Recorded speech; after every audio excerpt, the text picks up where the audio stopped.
अब देखो यहाँ पर क्या है, the graph below shows the average size in 6 countries. अब एवरेज साइज का क्या मतलब है बताओ, एक क्लास के अंदर कितने बच्चे बैठते हैं, हम ऐसा कह सकते हैं वो उस क्लास का क्या होगा, एवरेज साइज होगा। यही होगा ना एवरेज साइज, यस और नो, बोलो यस और नो। ठीक है ना, and compare it with the Yes, world sir. Average size. देखो एक तो हर एक कंट्री का दे रखा है एवरेज साइज, और एक पूरी दुनिया का, यानी कि सारी दुनिया की एवरेज निकाल रखी है। तो यहाँ पे कंपैरिजन क्या हो रहा है, एक तो कंट्रीज का आपस में कंपैरिजन है, और पूरी दुनिया के साथ भी कंपैरिजन कर रखा है। ये समझ आया, यस और नो? हरमन क्लियर है? अब देखो थोड़ा ग्राफ को समझते हैं, ये कहाँ का Yes, ग्राफ है, sir. 2006 का ग्राफ है। टाइम हमें दे रखा है 2006, एंड वर्ल्ड एवरेज साइज से भी कंपेयर कर रखा है। तो वो यहाँ पे समझते हैं, यहाँ पर क्या है, प्राइमरी स्कूल की बात की हुई है और लोअर सेकेंडरी स्कूल की बात की हुई है। प्राइमरी स्कूल का मतलब क्या है, जिसकी एज क्या है 5 से लेकर 10 है, यानी कि छोटे बच्चों के आप कह सकते हो, जब 5th क्लास तक के बच्चे होते हैं उनकी बात हो रही है। और लोअर सेकेंडरी स्कूल का मतलब आप 10th क्लास तक के बच्चों की बात करो, ठीक है ना, जिनकी एज क्या है 13 से लेके 16 तक है। यहां तक क्लियर हुआ, यस और नो? Yes, sir. अब देखो इसको थोड़ा और समझते हैं ग्राफ को। देखो Sir. हमारे पास ना पेपर में 20 मिनट होंगे, तो हमने क्या करना है, 10 से 12 मिनट क्या करना है, रफ वर्क करना है, उसके नोट्स बनाने हैं, उसको प्लान करना है, देन उसको लिखना है, सीधा नहीं लिखना। और आखिरी के 8 या 7 8 10 मिनट मिनट क्या करोगे, आप लिखोगे। अब मेरा पहला देखो, अभी ना बिल्कुल आराम से करेंगे ताकि अच्छे से क्लैरिटी आने लगे कि तैयार कैसे करना है। अब देखो थोड़ा समझते हैं, पहली जो कैंडल दिखा रही है किस देश की है बताओ, साउथ कोरिया की, ठीक है ना। साउथ कोरिया के अंदर क्या है कि 2006 की बात हो रही है, वहां पर क्या है, छोटे बच्चों की एवरेज कितनी थी, अराउंड 34 थी, और छोटे बच्चों की बड़े बच्चों की एवरेज साइज कितनी थी, 36 थी। क्लियर, यस और नो? जापान के अंदर साइज कितना था, यू कैन से 27, और इसके अंदर क्या था, 31 32 के आसपास लग रहा है। और यूके के अंदर एवरेज कितना था, 22 23, और दोनों क्लासेस के अंदर कितना था, इतना ही था, 21 22 के आसपास था। और डेनमार्क के अंदर क्या है, जो साइज था वो काफी कम था, यानी कि 19 था बड़े बच्चों के लिए, और छोटे बच्चों के लिए था 21।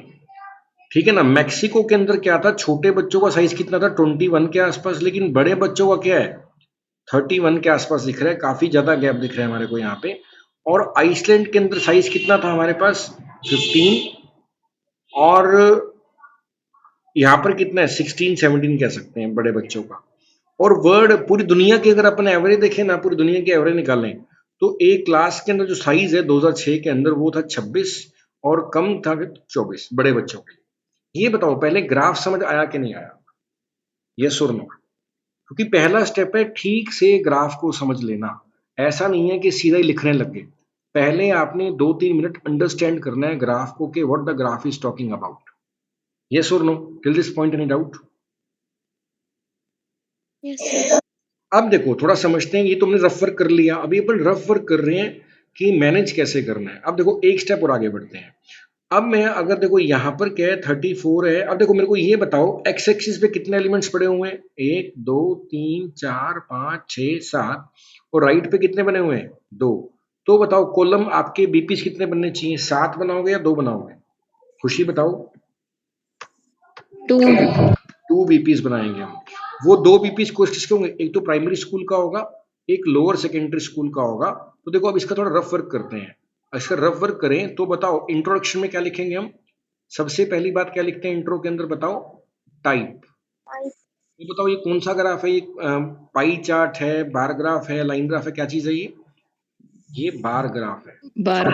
बार ग्राफ बोल दो या कॉलम ग्राफ बोल दो, देयर इज नो डिफरेंस, ठीक है ना, सेम चीज होता है। उसके बाद अपन क्या लिखेंगे, क्या लिखा है इसके अंदर, द गिवन जो बार ग्राफ है वो कंपेयर कर रहा है किसको, the average size of students in lower secondary and primary school in 1 2 3 4 5 6 6 countries and also the word average is also compared, ठीक है ना, इन द ईयर 2006। अभी देखो मैं बोल रहा हूँ, लिखने में टाइम ज्यादा होगा तो आप और अच्छा लिख सकते हो, लेकिन यहां तक समझ आया कि इंट्रो में लिखना क्या है। वो टाइप लिख देंगे हम कि कौन सा ग्राफ है, ये कॉलम ग्राफ है या बार ग्राफ है, इसके अंदर क्या हुआ है, इस ग्राफ के अंदर हमें एवरेज साइज मिल रहा है जो कि क्लासरूम के अंदर होता है 7 कंट्रीज के अंदर। पहले हिंदी में ना आप मन में बनाओ या लिख लो हल्का हल्का, ताकि आप ठीक से नोट्स ना सको, ठीक है ना। उसके बाद अपन क्या करेंगे, ये कब का ग्राफ है, इन द ईयर 2006। साथ में इसमें ना कंपैरिजन किया जा रहा है इन 7 देशों के एवरेज साइज को किसके साथ, वर्ल्ड एवरेज के साथ कंपैरिजन किया जा रहा है। ये बातें अपन लिखेंगे इसके इंट्रो के अंदर। अभी सिर्फ रफ वर्क चल रहा है, क्लियर हुआ कि नहीं हुआ? पूजा, खुशी, सोनिया, कवल, हरमन, हो गया सर। ठीक है। अब देखो, अब अपने को बनाना है मेन बॉडी, अपने को मेन बॉडी बनानी है। अब मेरे को बताओ मेन बॉडी में हम कितने बॉडी पार्ट बनाएंगे, 1 बनाएंगे, 2 बनाएंगे, 3 बनाएंगे, 4 में कितने बनाएंगे, 2 बनाएंगे, यस। अब ये 2 बॉडी पार्ट कौन कौन से होंगे देखते हैं। ये 2 बॉडी पार्ट, पहला होगा प्राइमरी स्कूल का, दूसरा होगा लोअर सेकेंडरी स्कूल का। तो देखो अगर मैं यहां पर लिखता हूं प्राइमरी स्कूल, तो मैं इसके अंदर प्राइमरी स्कूल की बात करने वाला हूं, और इसमें क्या लिखूंगा, लोअर सेकेंडरी स्कूल। यहां तक क्लियर होगा? सोनिया क्लियर है यहां तक? बोलो भाई। Yes sir. अब देखो इसके अंदर मैं एक बात पढ़ी थी, मैक्सिमम, मिनिमम, ट्रेंड और परसेंटेज या नंबर वगैरह कह सकते हो। पूजा क्लियर है इतना? Yes sir. और यहां पर क्या लिखेंगे, मैक्सिमम, मिनिमम, ट्रेंड, साथ में परसेंटेज या नंबर, ये दोनों लिखेंगे। अब देखो पहले अपन प्राइमरी स्कूल की बात करते हैं, प्राइमरी स्कूल की बात करते हैं। देखो प्राइमरी स्कूल में क्या है, आपको क्या लग रहा है कि सबसे ज्यादा साइज कहां पे है प्राइमरी स्कूल के अंदर? देखो प्राइमरी स्कूल का आप अगर ऐसे देखोगे तो सबसे ज्यादा इसके अंदर है साउथ कोरिया के अंदर है, और सबसे कम कहां पे प्राइमरी स्कूल के अंदर, आइसलैंड के अंदर, ठीक है ना। तो अपन स्टार्टिंग इससे करेंगे, अपन ये बोलेंगे कि भाई सबसे ज्यादा कहां पे है, साउथ कोरिया के अंदर क्या है, मैक्सिमम एवरेज साइज है इन 2006, और मिनिमम कहां पे है, साउथ कोरिया के अंदर। यहां तक कोई डाउट? आइसलैंड के अंदर, सॉरी। ये हमने मैक्सिमम की बात लिख दी, ये हमने मिनिमम की बात लिख दी। साथ में इनके नंबर दे सकते हो आपके कितना है, इट्स अराउंड या लेस देन 35, इट्स 15। ये तो क्लियर ही है। यहां तक कोई डाउट? यस और नो? No sir. देखो दूसरा अपन क्या करेंगे, हमने मैक्सिमम लिख दिया, मिनिमम लिख दिया। अब ट्रेंड्स की बात करते हैं ना, कि बाकी सब की बात करनी पड़ेगी। ट्रेंड में क्या बचे हुए कैंडल्स आ जाएंगे, और अपन ये कह सकते हैं कि इसमें मैक्सिमम है, इसमें मिनिमम है। देखो अपना सेम ग्रुपिंग कर लेते हैं, देखो बार बार रिपीट करना मुश्किल है। देखो हम ये कह सकते हैं कि डेनमार्क और मैक्सिको को एक ग्रुप में डाल सकते हैं, यस और नो? बताओ। यस है ना, सर। डेनमार्क और मैक्सिको क्या है, बराबर सही है। तो अपन थर्ड पॉइंट क्या लिख देंगे, ट्रेंड के अंदर लिख देंगे। ट्रेंड का मतलब है सबकी सब कैंडल्स को बता रहे हो आप। अब यहाँ पे कहेंगे डेनमार्क और मैक्सिको के अंदर क्या है, जो जो प्राइमरी स्कूल है इनका एवरेज क्लास साइज क्या है, बराबर था इन 2006। और ये कितना था, इट वाज अराउंड 21 या अबाउट 20 कर सकते हो आप। बार बार आप अराउंड नहीं लिखोगे तो अबाउट 20 कर दो। और देखो यहां पर अपन क्या कह सकते हैं, जो देखो जापान और एवरेज वर्ड साइज, अच्छा यहाँ पे एवरेज की भी बात करनी पड़ेगी। वर्ड साइज की एवरेज क्या है, वर्ड साइज की एवरेज कितनी थी, 25 या 26, ठीक है ना। ये भी लिख देंगे अपन बीच में। और जापान का क्या है, जापान का एवरेज क्या है, इसके बराबर ही है। जापान एक ऐसा कंट्री है देखो जिसका मतलब कि एवरेज मैच करता है वर्ल्ड एवरेज को, लगभग लगभग, यस और नो? लगभग लगभग मैच करता है। बाकी सबके सबके या तो कम है या ज्यादा है। कुछ कुछ समझ आया क्या क्या बातें लिखनी है, यस और नो, इस बीपी के अंदर? खुशी पता लग रहा है थोड़ा सा? Yes sir. अब देखो दूसरा है लोअर सेकेंडरी स्कूल। अब देखो लोअर सेकेंडरी स्कूल की अपन बात करें, यानी कि हम डार्क कैंडल्स की बात कर रहे हैं। अब डार्क कैंडल के अंदर बताओ, आप बताओ मैक्सिमम कौन सा है, which one is maximum? South Korea. It's South Korea is the maximum, and the average class size in South Korea in the year 2006 was above 35. Line समझ आ गई? Which is quite more than the world average size. देखो मैंने world average का भी नाम जोड़ दिया, comparison कर दिया। अब देखो बताओ मिनिमम कौन सा था, बताओ। लोअर सेकेंडरी स्कूल में मिनिमम कौन सा था? मिनिमम कौन सा था? It was not Denmark, it was Iceland. Iceland एक ऐसा कंट्री था जिसके अंदर क्या मिनिमम था average class size lower secondary school के लिए, यस और no, which is quite less than the world average. 2 point clear हो गए? पूजा क्लियर है? सोनिया क्लियर है?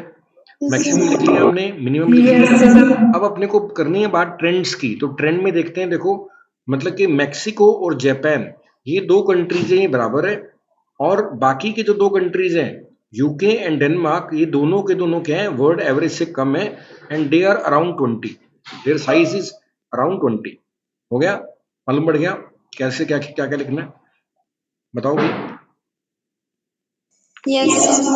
अब देखो एक और बात पता है क्या है, ओवरऑल में ना आपको एक चीज जरूर लिखनी होती है, जो चीज सबसे अलग दिखे आपको वो ओवरऑल में लिखनी होती है, ठीक है ना?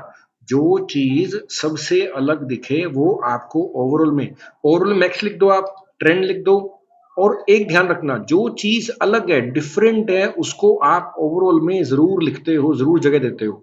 अब देखो अगर मैं यहाँ पर देखूं, देखो मैक्सिमम और मिनिमम में ज्यादा फर्क नहीं है, यहाँ पर भी ज्यादा फर्क नहीं है, यहाँ पर भी ज्यादा फर्क नहीं है, यहाँ पे भी ज्यादा फर्क नहीं है, लेकिन बताओ मैक्सिको के अंदर फर्क है कि नहीं है?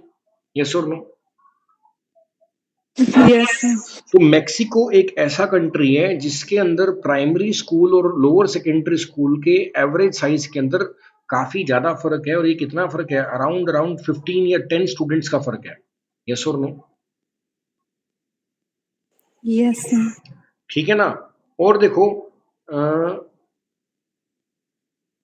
बाकी कोई खास बात नहीं है, बाकी अब ये कह सकते हो कि बाकी सबके जो साइजेस हैं वो लगभग लगभग बराबर ही हैं, कोई ज्यादा फर्क नहीं है, कोई बहुत ज्यादा डिफरेंस नहीं है क्लास साइज के अंदर। एक मैक्सिको ही एक ऐसा कंट्री है, और दुनिया में आप ये कह सकते हो कि आइसलैंड एक ऐसा कंट्री है जहां पर एवरेज साइज को मिनिमम रखा गया है, और साउथ कोरिया एक ऐसा कंट्री है जहां पर प्राइमरी या लोअर सेकेंडरी दोनों के लिए एवरेज को ज्यादा रखा गया है, और आइसलैंड में कम रखा गया है, और मैक्सिको एक ऐसा कंट्री है जहां पर प्राइमरी स्कूल और लोअर सेकेंडरी स्कूल के एवरेज साइज में अच्छा खासा डिफरेंस देखने को मिल रहा है हमारे।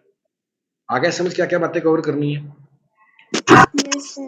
देखो ये तो था प्लानिंग, पहले आप इस ग्राफ को समझोगे, इसको इतना प्लान करोगे, उसके बाद आप क्या करोगे, अपनी बात को मतलब के नोट्स बनाओगे, उसको फिर फेयर करोगे। सीधा लिखोगे तो बैंड नहीं आएंगे, ऐसा प्लान करके लिखोगे तो कोई बड़ी बात नहीं अगर 9 में से 9 मैडम ही आ जाए तो, आपको बता रहा हूं मैं। प्लानिंग करके काम करना है। यहां तक कोई डाउट किसी को? यस और नो?